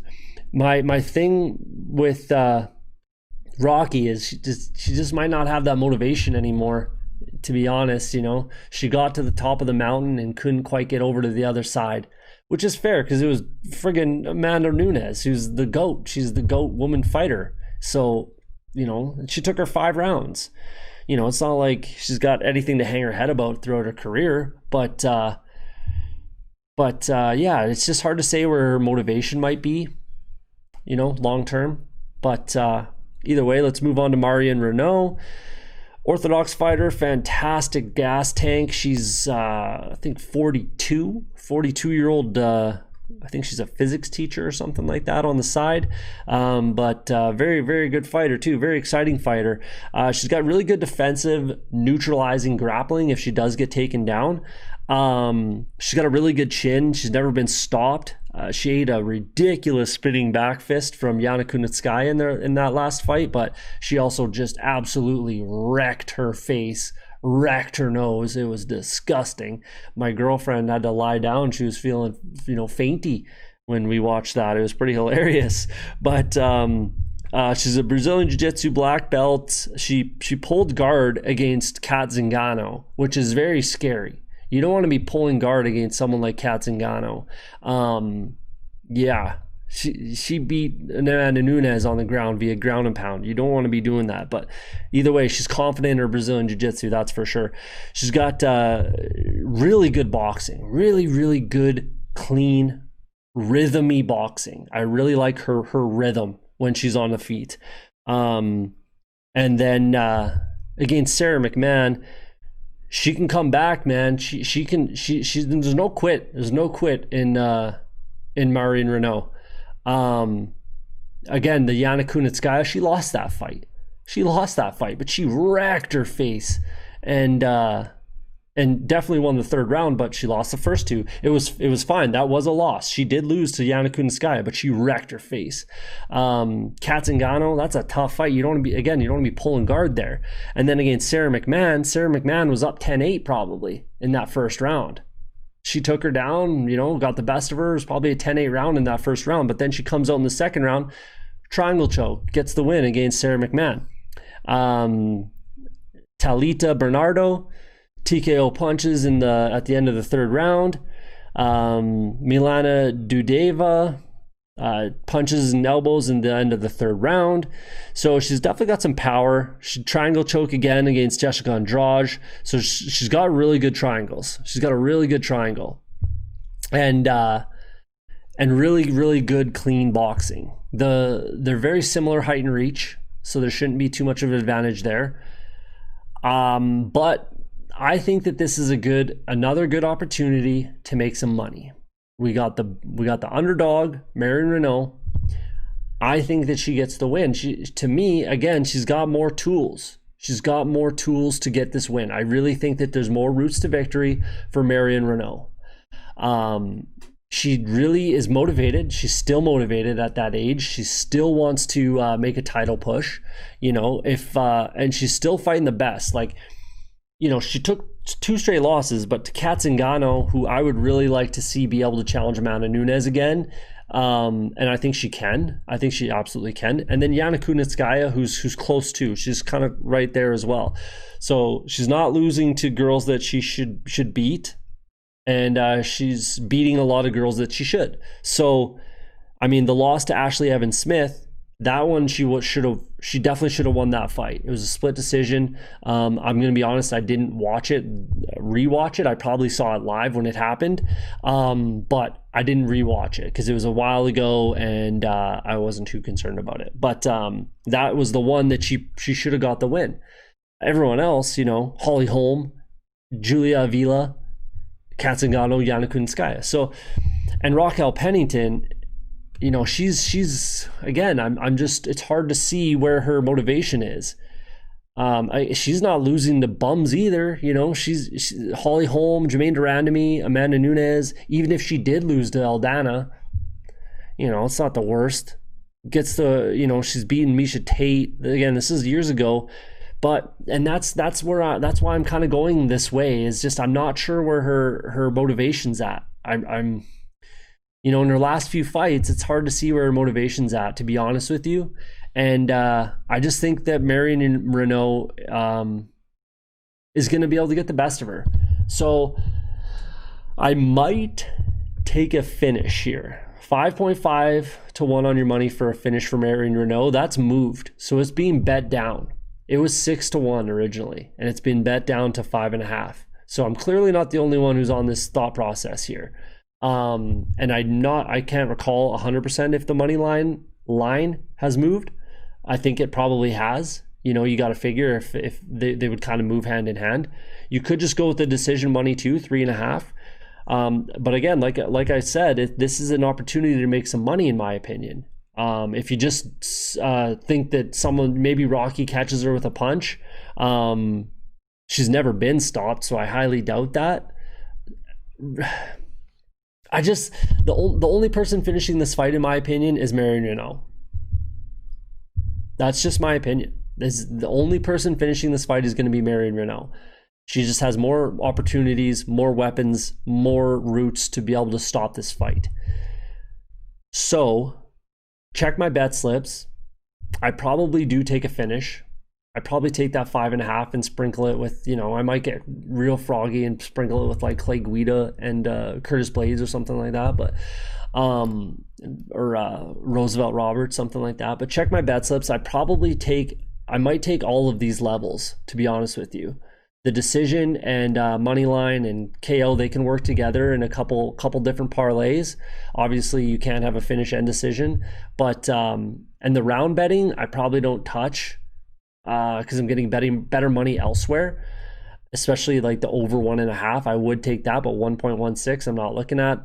Fight to go the distance, I'm getting better money elsewhere, so I'm looking at the money line, the finish, and the decision, and I might sprinkle all of them. Check my bet slips, but I honestly just think that Reneau gets this win. I might be completely wrong here, but I'm questioning the motivation for Rocky Pennington at this point in her career. Sue me. I don't think you can say I'm crazy for thinking that. She's a 500 fighter. She got to the top of the mountain, couldn't get over the other side, and she's taken some losses since. Yes, she's still ranked higher, but not for long, in my opinion. And there's not a lot of, there's not a ton of talent in this 135 division. It's kind of been cleaned out by Nunes, obviously. So yeah, that's who I'm picking. Let me know what you think and watch my bet slips. So let's move on to the co-main event, but I'm picking Marion Reneau in this fight. All right, the co-main event of the evening, we've got Josh Emmett versus Hurricane Shane Burgos. This one should be fireworks. I'm super excited for this one. Yeah, this is going to be a fun fight. Don't blink. Get your popcorn ready. This should be a good fight. Let's start with Josh Emmett. He mixes in just a ton of feints, likes to change angles a ton. He's very dippy, which is fine. Nothing wrong with that. He's got good, clean boxing. It's actually good because he's changing the angles a ton, right? He's got really good footwork, solid boxing, and very good head movement. So he's tough to hit, and he hits hard. Strong guy, short, 5'6", and for this weight class, he's very strong, well-rounded, and a seasoned vet. He's been with Team Alpha Male for years and years, and he's a solid vet. Throws kicks to set up his hands, which is very good, thought process. That's definitely what you should be doing, or vice versa, right? But good chin with KO power himself. He has been knocked out, but that was, there was some controversy on that one with Jeremy Stevens, but either way, needs to stay tight and straight. I don't like his sellout hooks that he throws sometimes. It leaves him open to be countered, which Shane Burgos will do, and you'll knock your block off. So he kind of gets this Cody Garbrandt, same alpha male, when he thinks he has him hurt, or he's just in a firefight, in a barn fight type of thing, and he's throwing these sellout hooks that I don't like, and you got to keep it tight, keep it straight. I had the same sort of thing for Cody Garbrandt in the last episode that I did. And I'd like to see him, again, be straight, throw more straight 1-2s up the middle, especially Burgos, because he's got this kind of wide stance. And he could definitely take advantage of that up the middle, and he kind of can be taken advantage of by long and rangy strikers, like in the Desmond Green fight that he ultimately lost, and in the Michael Johnson fight that he was losing. A long, rangy striker can kind of take advantage of Josh Emmett and pick him apart. Again, when he starts getting these sellout, loopy hooks, and someone just pops him up the middle, lights out sometimes.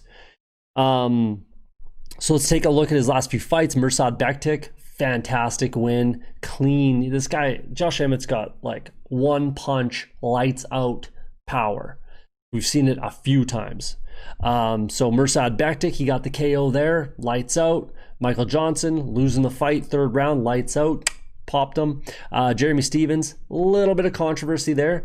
He kind of got hit with, was it a knee or a kick, something like that on the ground, and then finished him with elbows, but he was rocked. It was a glancing thing, a little bit of controversy. Go watch it if you want, but it was definitely a good win for Jeremy Stephens, but a hint of controversy there. Ricardo Lamas, the bully, clean knockout in the first round, end of the first round. Beat Felipe Arantes, lost to long-rangey striker Desmond Green, split decision loss. Beat Scott Holtzman, hot sauce, and then John Tuck, he got the split decision win in his UFC debut. He has a win against Christos Giagos as well, who's a very experienced UFC vet.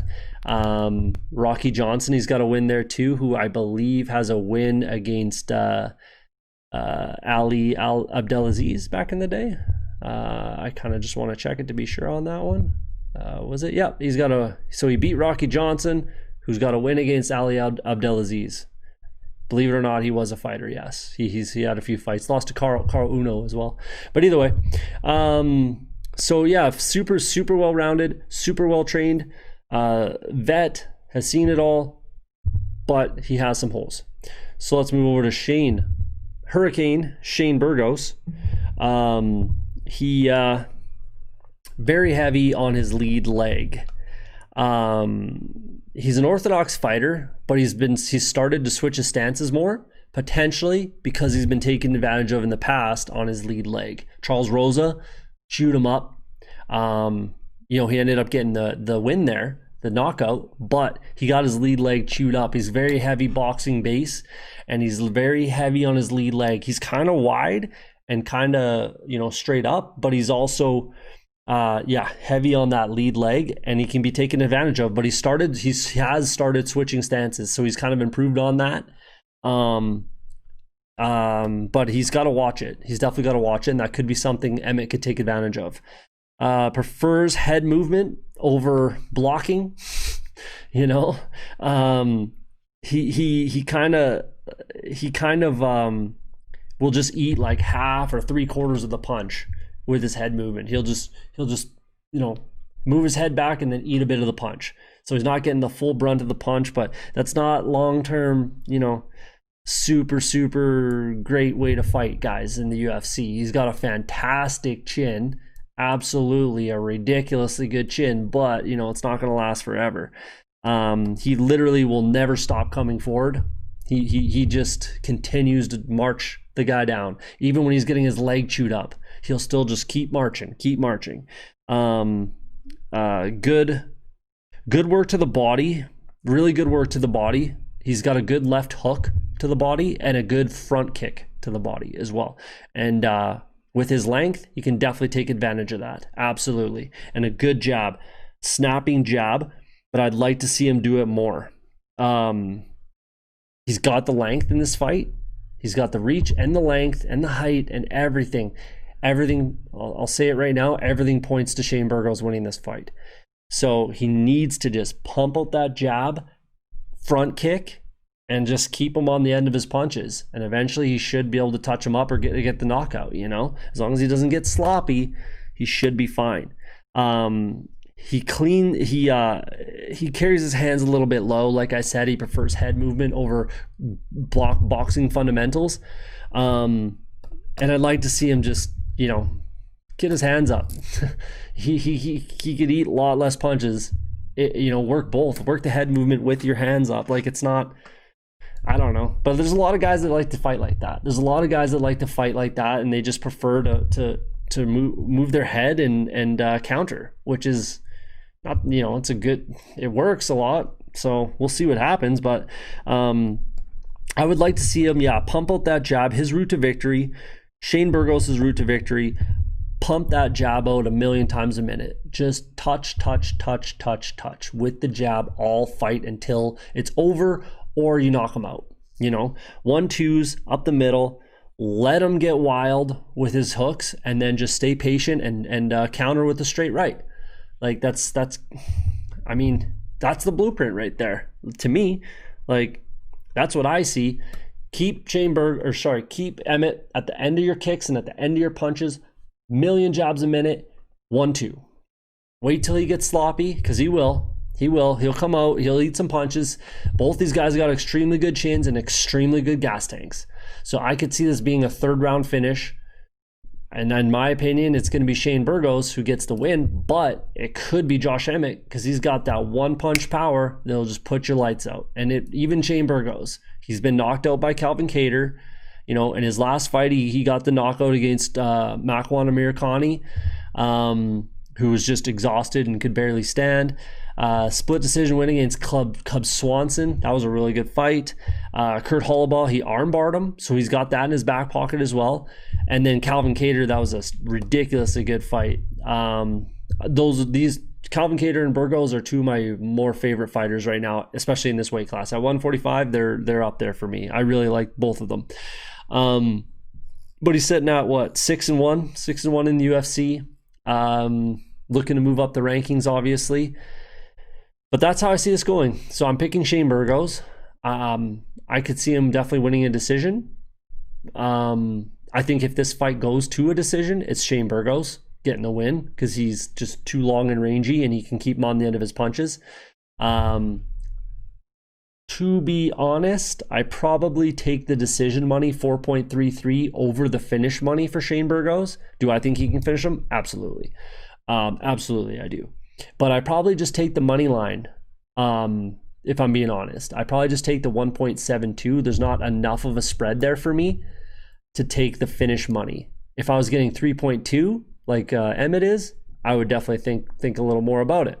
But I mean, Emmett's tough to knock out. He's only been finished once, like I said, and that was to another guy who hits extremely hard, Jeremy Stevens, and there's a touch of controversy there. But he's definitely tough to just go out and knock his block off, that's for sure. He's very experienced, very well-rounded, all that kind of stuff. If you want to go round betting or to go the distance, I think 1.53 for it to not go the distance is absolutely a good value right there. Again, Josh Emmett could knock Shane Burgos out with one punch clean. Absolutely. Anyone. For the guys that I've seen him do it to, absolutely. And vice versa, it could happen both ways. So that's decent money, and then you're just watching a crazy scrap because I both these guys could knock each other out for sure. So if you just go and fight to go the distance and you pick no, you're just rooting for these guys to go, barn burner, haymakers. This is fight of the night potential right here. So nothing wrong with that. Round betting, I mean, over 1.5, I don't mind that. I mean, it's a smaller cage, which makes me nervous because these guys are going to throw bombs. So there's not a ton of room to get away, and I don't see either of these guys doing too much shooting on each other, especially Burgos. If anyone's shooting on anyone, it's going to be Josh Emmett on Burgos. But I probably avoid round betting. If you want to go no to go the distance, for it to not go the distance is good value there, 1.5 on your money. And then you're just watching a fun barn burner. I might take Shane Burgos in the decision, check my bet slips. Shane Burgos in the money line, I don't mind either. And if you like Josh Emmett to just throw an overhand right to clip him in the mouth, very, very possible that happens. 3.2 on your money. So there you go, a lot to chew on. I'm picking Shane Burgos. I'll likely bet a reasonable amount on Shane Burgos, but check my bet slips. So there you go. Let's move on to the main event. Main event time, people. This should be a good one. As you can see by the odds, it's pretty one-sided as far as the line makers are making it seem. Let's get into it. We got Alexander Drago Volkov versus Curtis Razor Blaydes. We'll start with Volkov. 6'7", 80-inch reach, orthodox fighter, kickboxer, very good kickboxer with really good knees. He's constantly moving forward. He kind of stalks his opponent a little bit. I'll keep going with this actually. Slow feet and movement, especially with his head. He's flat-footed a lot. Like he's I'm not gonna say he's lumbering. I'm not gonna say he's a lumbering striker out there, but his feet are flat a lot. He's not bouncing on his toes, too much. And that's kind of nerve-wracking in this fight. He's got a decent chin, but he can be rocked and KO'd, absolutely. We saw that in the Derek Lewis fight. And I don't see a lot of diversity. Like, I don't see a lot of progression from him. Like, he's almost exactly who he was 5 years ago that he is now. I mean, what he does now is very, very good. You don't really have to change a ton, you know, when you're as good at kickboxing as Volkov is. But there just hasn't been a ton or any real progression, in my opinion.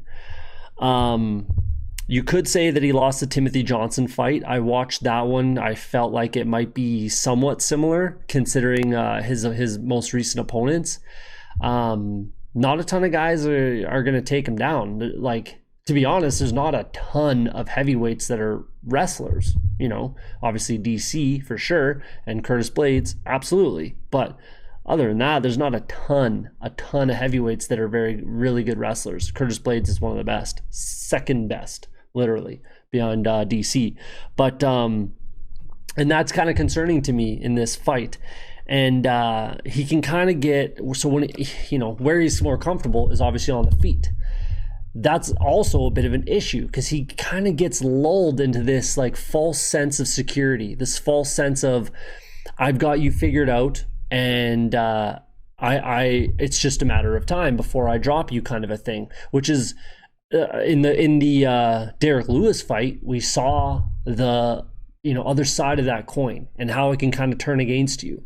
Because Derek Lewis does that too a little bit, where he kind of is slow. You think he's not really, you know, being active, and then he just pop one punch, you're done. And that's what happened in that fight. And Volkov was, what, 10 seconds, 15 seconds away from winning that fight. He was most certainly beating Derek Lewis in that fight. Absolutely. I think I lost money on that one because I was very upset. 10 seconds away from winning some bucks, and then Derek Lewis lands a right hand, knocks him out. It was depressing and a horrible loss for Volkov. You could say potentially if he won that fight, he might be getting a title shot real quick here. And this fight wouldn't be happening. This fight, well, maybe it still would. It's obviously locked up and Blaydes is right there. But either way, if he got that win against Derek Lewis, he definitely wouldn't have had to fight Greg Hardy. Obviously, that was short notice, and it was supposed to be like Olenek or something. Like, I don't even remember who it was. But either way, it was he'd be in a different position. He might still be fighting Razor Blaydes right now. He might still be fighting Curtis Blaydes. But either way, he kind of, back to my original point, he kind of just develops this false sense of security, like, I got you figured out, I'm just going to pick you apart and that's it, and you're not going to be able to do anything about it, which is not the greatest mindset, to be honest with you. Let's look at his last few fights here. So he had Greg Hardy, who he probably should have finished. I mean, I don't think Greg Hardy's been finished yet, I don't think, but he probably should have gotten that finish there. It was only 3 rounds, and maybe he would have if it was 5. It was short notice, so it was only a 3-round fight. No, it wasn't the main event. It was supposed to be the main event originally. I don't know. Regardless, jeez. 3-round fight against Greg Hardy, got the win. Unanimous decision, picked him apart. Derek Lewis picked him apart, was all over him. Should have been fine. 15 seconds left, he gets knocked out. It was very, very annoying, that one. Fabricio Verdum knocked out in the 4th round in the main event. Stefan Struve late in the 3rd round got the knockout there. Roy Nelson, unanimous decision. Timothy Johnson, like I said, I watched that one because I thought it was the most comparable of those fights, to be honest with you, as far as like wrestling is concerned. And he got a split decision win, but you could definitely say that Timothy Johnson won that fight. I thought he won that fight, but either way. And that was his UFC debut. So that's kind of what we're looking at with Alexander Volkov. Move over to Curtis Blaydes. Absolutely going to come out to the Mortal Kombat theme song, which might be the best walkout song around. I absolutely love it. He's got some active leg kicks, tons of feints, really good chin, like a really good chin, unless he's fighting Francis Ngannou, which is, you know, it is what it is, man. Like, it's Francis Ngannou. He's got to watch throwing naked strikes.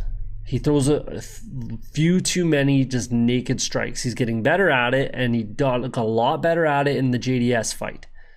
But earlier on, and he's improving, he's obviously still improving his striking for sure. He's a fantastic wrestler, literally the second best wrestler in the UFC at the heavyweight division behind Daniel Cormier. But he can leave himself open when throwing a naked strike, obviously. Especially a leg kick, and especially against Volkov, you got to put some combos together, and he is getting better at it. So we'll see, and that could be a thing in this fight, but he's just got to avoid throwing naked strikes. He's got really good top game, obviously. He's, again, fantastic wrestler, very strong, heavy top game. Should have a little bit of a weight advantage too on Volkov. Definitely probably at least like 10 pounds, right about that. We'll see when they weigh in, 10, 15 pounds, something like that. Neither of them cut weight, obviously. But he should be the bigger, stronger guy, if I'm being honest with you. Once it hits the ground, he's got great control, especially with the legs. It's tough to scramble against this guy. I mean, at that weight, it's tough to scramble anyways, but he's got really good Khabib-like leg control. He's got decent and improving footwork, decent improving boxing, that kind of a thing. Very athletic guy, so he can move well. He changes people's faces with his elbows, I'll tell you that. Like Shamil Abdurrahimov, Alistair. Yeah. Changes people's faces with his elbows. He's got really sharp Tony Ferguson-like at the heavyweight division elbows. Which might be the fate for Volkov. We'll see. So here's how do I see this fight going? I think it's pretty obvious that Curtis Blaydes is going to want to grapple with them, take him down, ground and pound, elbows, beat him up, get the win relatively easily. Volkov wants to keep it standing, stuff his takedowns, knees, and pick him apart on the outside. He is taller. I mean, the reach is very similar, but he's taller, longer, and he fights that way. So if he can keep him on the outside and keep him on the end of his punches and at the end of his jabs, he'll do okay. That's a very, very big if.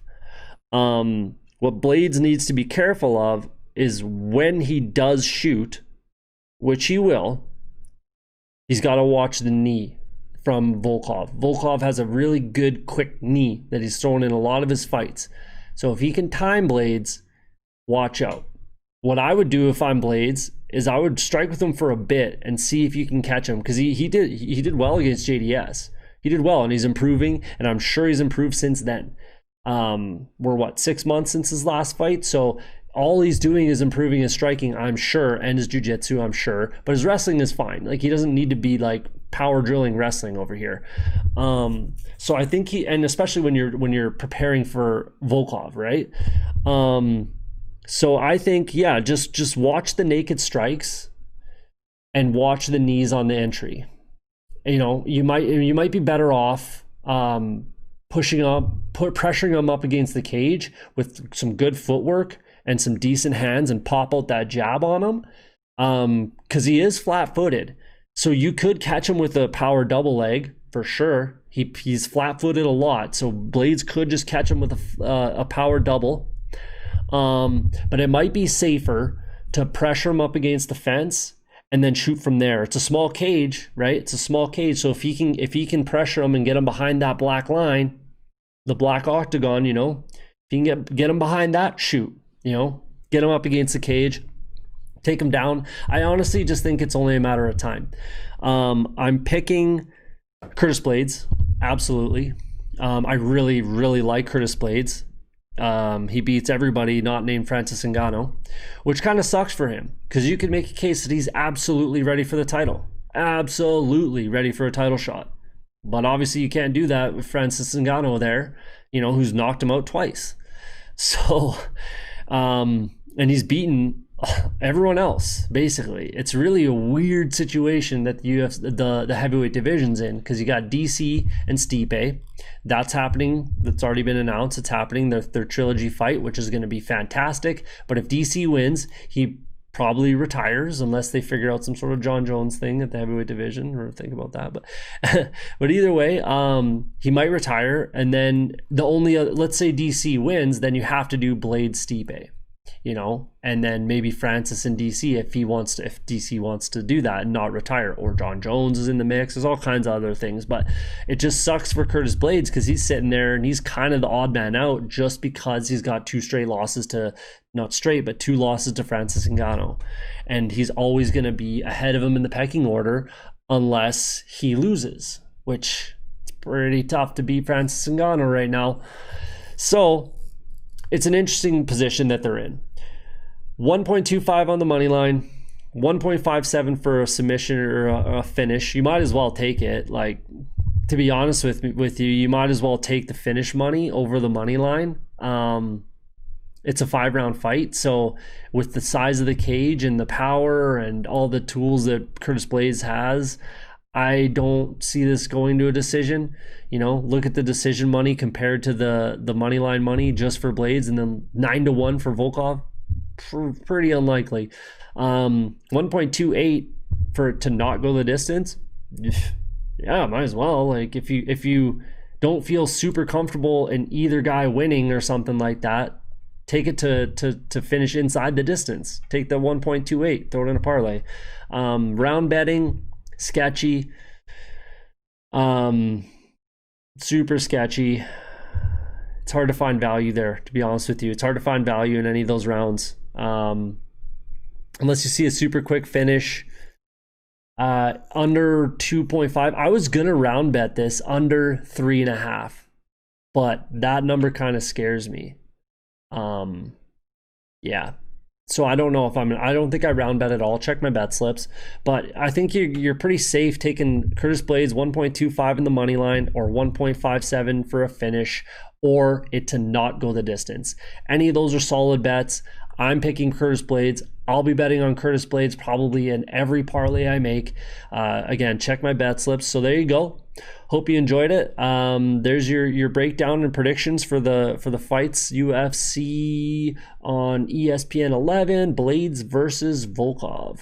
Thank you so much for watching, guys. I sincerely appreciate it. If you're new to the channel, do me a massive favor. Hit that like and subscribe button. If you're a fan of the show, do me a favor. Send it to a friend. Help me out. I'd like to get over 200 subscribers by the end of this weekend. If you'd like to follow my bet slips, as always, follow at Cody Woodman right there on Twitter. Hopefully we can all make some money this weekend. And as always, if you're afraid to be wrong, you will never be right.